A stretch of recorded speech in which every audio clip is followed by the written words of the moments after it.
In this presentation, I want to talk about the importance of monitoring from multiple perspectives.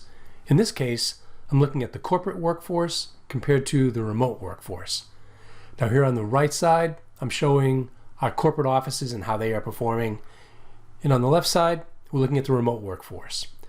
Now normally you would think the remote workforce would have worse performance simply because they're coming in from usually their home network, going through their Wi-Fi and local ISPs.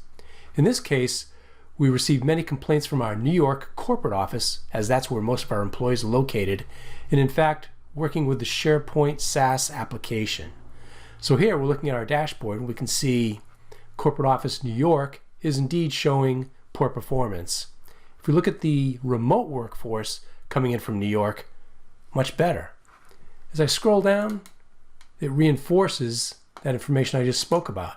Here again, we're looking at the corporate workforce using SharePoint, 10.4 seconds, and the remote workforce using SharePoint, 830 milliseconds. So certainly a large discrepancy here between remote and corporate. With our analytics engine, I can quickly dive into the corporate SharePoint side of the house to see what's going on. And with scatterplot selected, this identifies each login attempt to SharePoint. Here I can put my cursor over this red dot showing an outage, and sure enough, it's from New York City.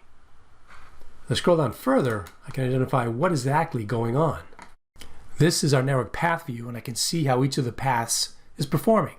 Looking at the yellow warning lights, I can see when I put my cursor over that specific path, it is our New York City WAN 1 AT&T link. So now I know where to focus my attention.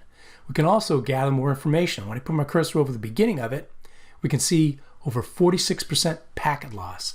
So now I can open a ticket directly with AT&T and leverage this information, showing the amount of packet loss from our AT&T circuit in the New York City environment, where our employees can no longer reach the SharePoint SaaS environment. Problem identified.